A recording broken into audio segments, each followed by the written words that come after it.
Well, right now, new evidence is coming to light in a horrible case of child abuse. The grandmother and her husband, accused of killing her own grandson in a Scottsdale hotel last year, they're now facing new charges based on all new allegations. The I-Team's Erica Stapleton was the only reporter in the courtroom today.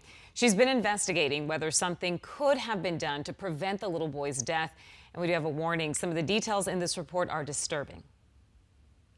Stephanie Davis and Thomas DeSharnis were originally in the courtroom, but ultimately waived their presence and left after a judge approved our request to record the proceeding.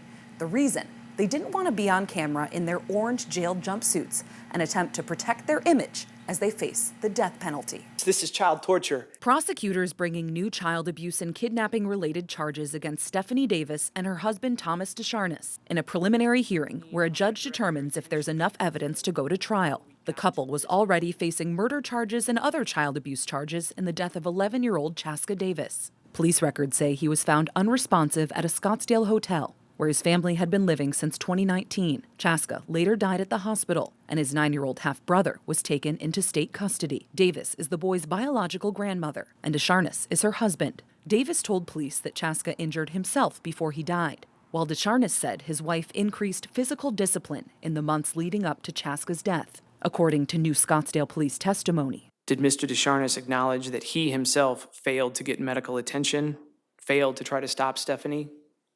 Yes. Did he actually write apology letters to the victims? He did.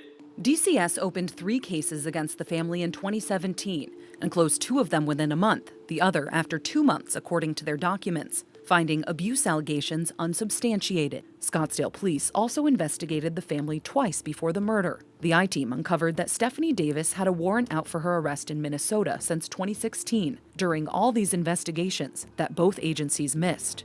And the I-Team found no state records in Arizona or Minnesota, indicating Davis had legal custody of the boys. It's possible tribal records could have more information, but last year, those courts wouldn't share any details with the I-Team. That they would wear hats, sunglasses, face coverings, long sleeve shirts and pants, even in the midst of the summer heat here. Neighbors and workers at the hotel suspected abuse of the kids, with one witness at the scene telling 12 News. She reported the family to DCS after 2017, although DCS never confirmed this. DCS did not comment on the new abuse charges filed against Davis or DeSharnis. The new charges come in part from a forensic interview with the surviving brother, who detailed he saw his grandma and DeSharnis abuse his brother and that he suffered abuse himself. The surviving boy initially didn't talk to investigators about what happened, but later opened up, saying his grandparents threatened to, quote, hunt him down and whoop him if he said anything. Did you hear him say, "I hope they are in jail.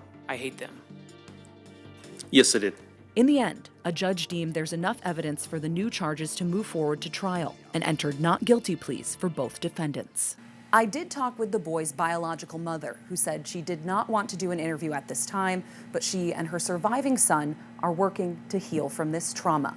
DeSharnis and Davis are scheduled for trial on all the charges in 2024. Erica Stapleton, 12 News.